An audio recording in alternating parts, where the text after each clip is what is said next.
A moment of madness. 1. A wedding is arranged. Most people who knew Baptista Truthen agreed that there was nothing in her to love, and nothing in her to hate. She did not seem to feel very strongly about anything. But still waters run deep, and nothing had yet happened to make her show what lay hidden inside her, like gold underground. Since her birth, she had lived on St. Maria's, an island off the southwest coast of England. Her father, a farmer, had spent a lot of money on sending her to school on the mainland. At 19, she studied at a training college for teachers, and at 21 she found a teaching job in a town called Tor-upon-Sea on the mainland coast. Baptista taught the children as well as she could, but after a year had passed, she seemed worried about something. Mrs. Wace, her landlady, noticed the change in the young woman and asked her what the matter was.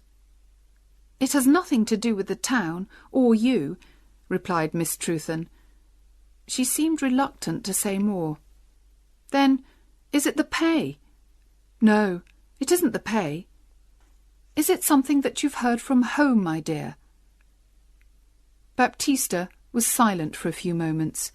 Then she said, "It's Mr. Hedagan, David Hedagan. He's an old neighbour of ours on St. Maria's, with no wife or family at all. When I was a child, he used to say he wanted to marry me one day. Now I'm a woman, it's no longer a joke, and he really wishes to do it. And my parents say I can't do better than have him." "Has he a lot of money?" "Yes, he's the richest man that we know." "How much older than you is he?" 20 years, maybe more." "And is he, perhaps, an unpleasant man?" "No, he's not unpleasant." "Well, child, all I can say is this. Don't accept this engagement if it doesn't please you. You're comfortable here in my house, I hope, and I like having you here." "Thank you, Mrs. Wace. You're very kind to me. But here comes my difficulty. I don't like teaching." "Ah, you're surprised. That's because I've hidden it from everyone." "Well, I really hate school. The children are awful little things who make trouble all day long. But even they are not as bad as the inspector. For the 3 months before his visit, I woke up several times every night, worrying about it. It's so difficult knowing what to teach and what to leave untaught. I think Father and Mother are right. They say I'll never be a good teacher if I don't like the work, so I should marry Mr. Hedagan, and then I won't need to work. I don't know what to do, Mrs. Wace. I like him better than teaching, but I don't like him enough to marry him." These conversations were continued from day to day, until at last the landlady decided to agree with Baptista's parents. "Life will be much easier for you, my dear," she told her young friend, "if you marry this rich neighbour." In April, Baptista went home to St. Maria's for a short holiday, and when she returned, she seemed calmer. "I have agreed to have him as my husband, so that's the end of it," she told Mrs. Wace. In the next few months, letters passed between Baptista and Mr. Hedagan, but the girl preferred not to discuss her engagement with Mrs. Wace. Later, she told her that she was leaving her job at the end of July, and the wedding was arranged for the first Wednesday in August.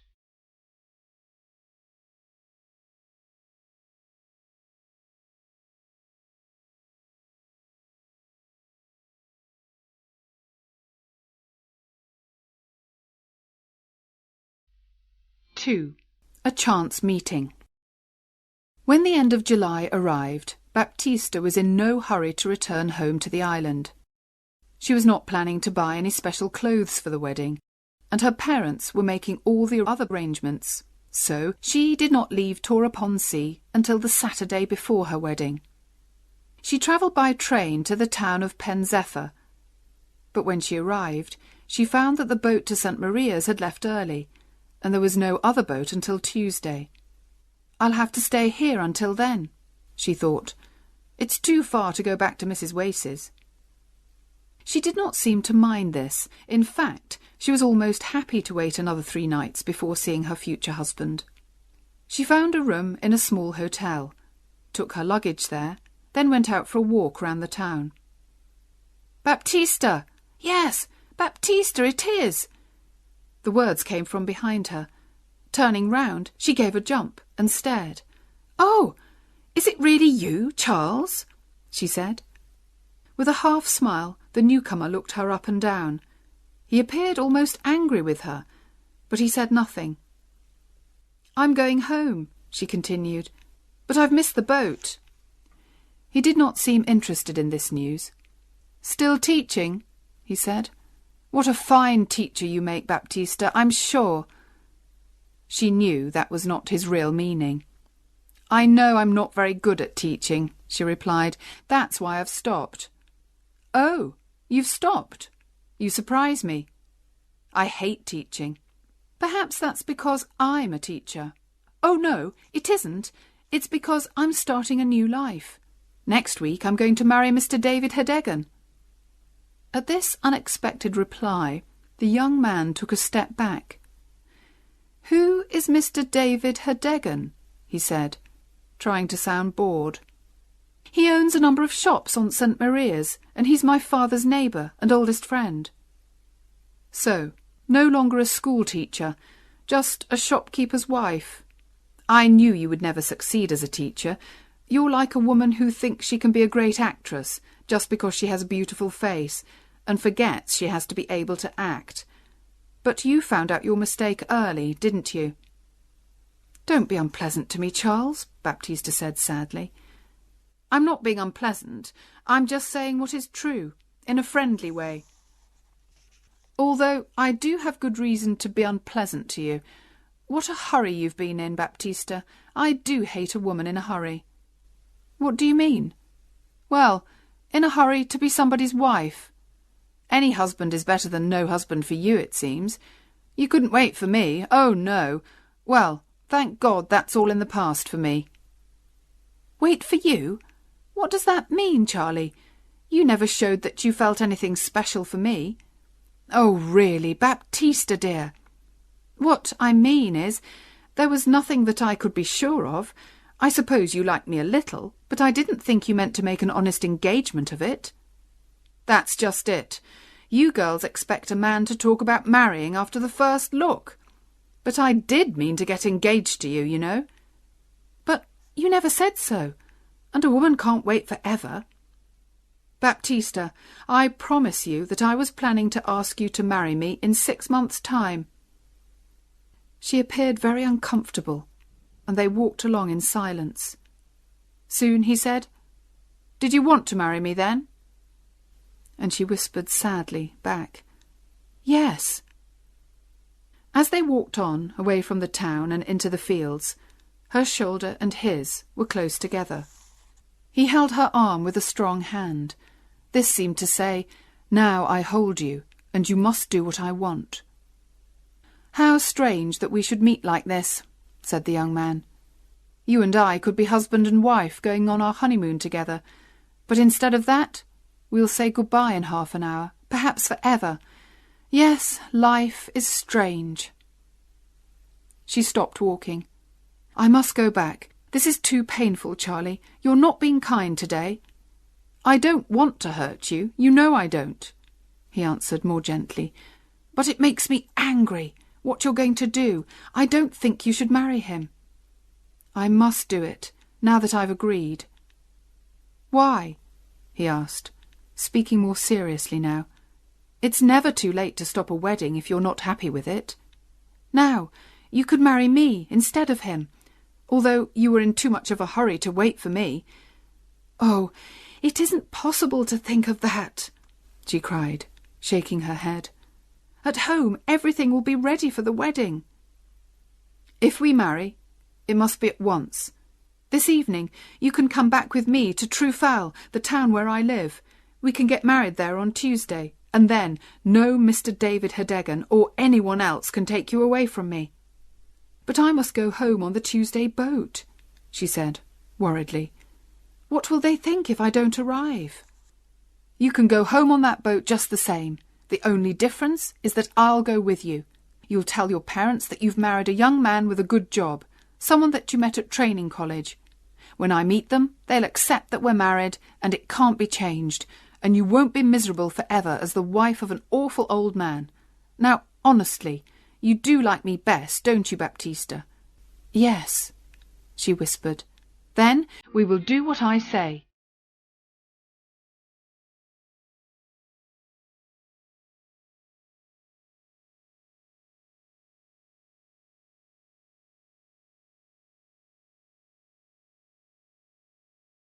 (3) Baptista gets married. That same afternoon, Charles Stowe and Baptista Trewthen travelled by train to the town of Trufel. Charles was, surprisingly, very careful of appearances and found a room for Baptista in a different house from where he was staying. On Sunday, they went to church and then walked around the town. On Monday, Charles made the arrangements, and by 9 o'clock on Tuesday morning, they were husband and wife. For the first time in her life, Baptista had gone against her parents' wishes. She went cold with fear when she thought of their first meeting with her new husband. But she felt she had to tell them as soon as possible, and now the most important thing was to get home to St. Maria's. So, in a great hurry, they packed their bags and caught the train to Penzeffer. They arrived 2 hours before the boat left, so, to pass the time, they decided to walk along the cliffs a little way. It was a hot summer day, and Charles wanted to have a swim in the sea. Baptista did not like the idea of sitting alone while he swam. "But I'll only be a quarter of an hour," Charles said, and Baptista passively accepted this. She sat high up on the cliffs and watched him go down a footpath, disappear, appear again, and run across the beach to the sea. She watched him for a moment, then stared out to sea, thinking about her family. They were probably not worried about her because she had sometimes missed the boat before, but they were expecting her to arrive today and to marry David Hedegan tomorrow. "How angry Father will be," she thought miserably, "and Mother will say I've made a terrible mistake. I almost wish I hadn't married Charles in that moment of madness. Oh dear, what have I done?" This made her think of her new husband, and she turned to look for him. He did not appear to be in the sea any more, and she could not see him on the beach. By this time she was frightened, and she climbed down the path as quickly as her shaking legs could manage. On the beach she called 2 men to help her, but they said they could see nothing at all in the water. Soon she found the place where Charles had left his clothes, but by now the sea had carried them away. For a few minutes she stood there without moving. There was only one way to explain this sudden disappearance. Her husband had drowned. And as she stood there, it began to seem like a terrible dream, and the last 3 days of her life with Charles seemed to disappear. She even had difficulty in remembering his face. How unexpected it was, meeting him that day, she thought. And the wedding, did I really agree to it? Are we really married? It all happened so fast. She began to cry, still standing there on the beach. She did not know what to do, or even what to think. Finally, she remembered the boat, and catching the boat home seemed the easiest thing to do. So she walked to the station, arranged for someone to carry her luggage, and went down to the boat. She did all this automatically, in a kind of dream. Just before the boat left, she heard part of a conversation which made her sure that Charles was dead. One passenger said to another, "A man drowned here earlier today, you know. He swam out too far, they say. A stranger, I think.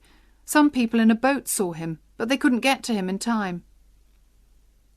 The boat was a long way out to sea before Baptista realised that Mr. Hedegan was on the boat with her.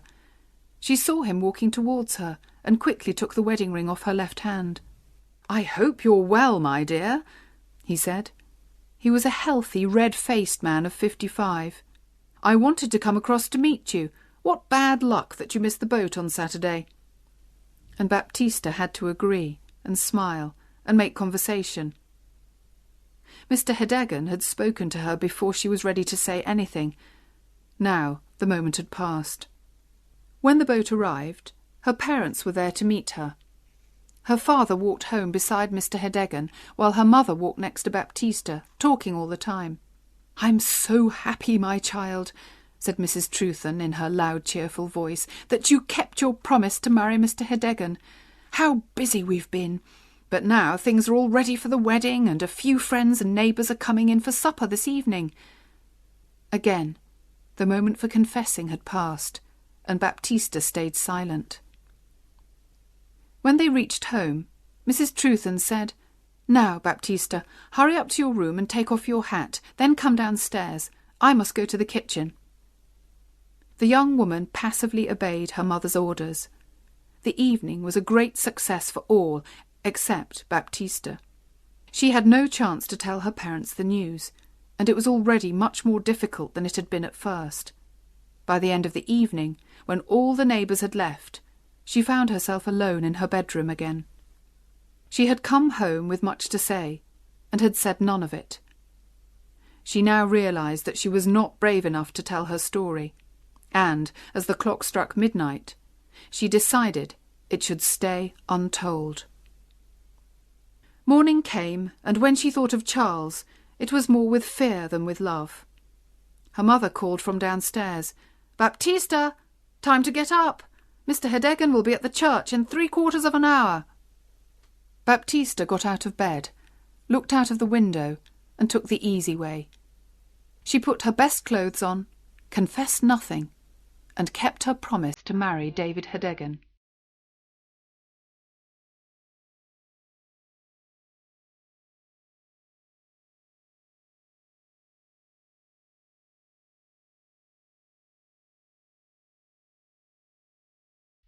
"4. The honeymoon. Mr. Hedegan did not worry about his new wife's coldness towards him during and after the wedding. "I know she was reluctant to marry me," he thought, "but that will pass.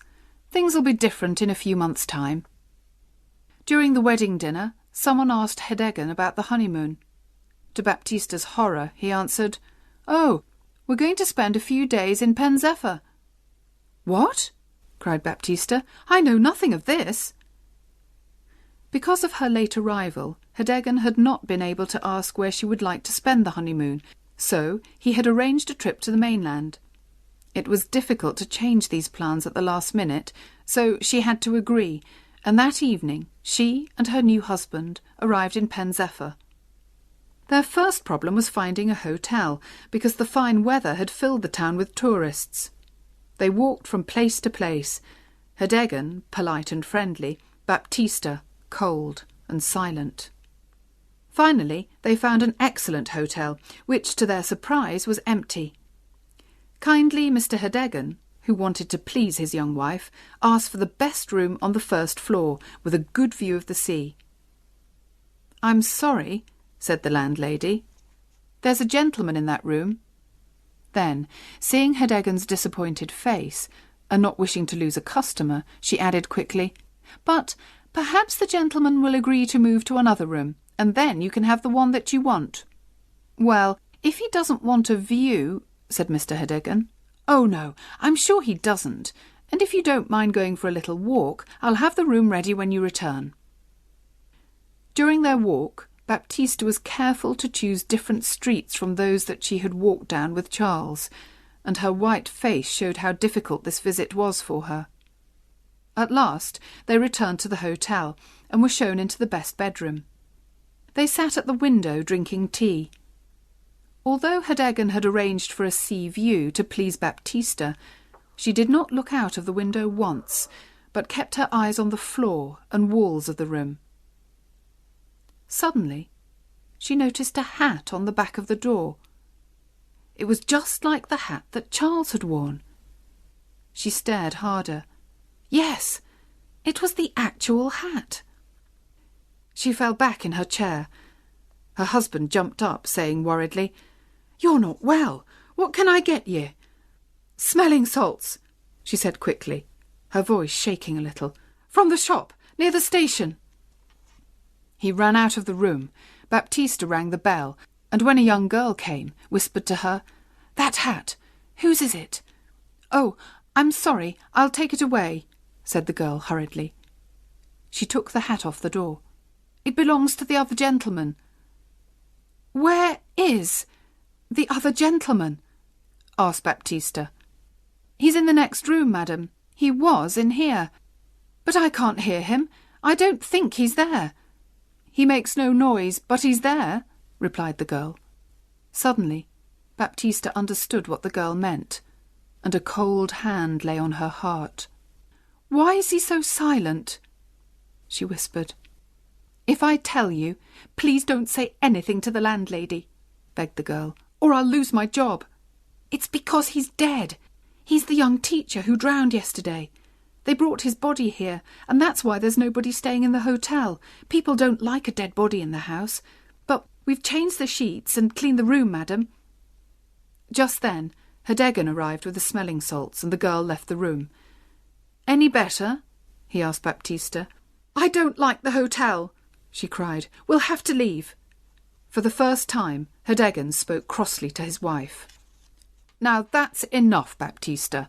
First you want one thing, then another. It's cost me enough in money and words to get this fine room, and it's too much to expect me to find another hotel at this time of the evening. We'll stay quietly here tonight, do you hear, and find another place tomorrow." The young woman said no more. Her mind was cold with horror. That night she lay between the two men who she'd married. David Hedegan on one side, and, on the other side, through the bedroom wall, Charles Stow.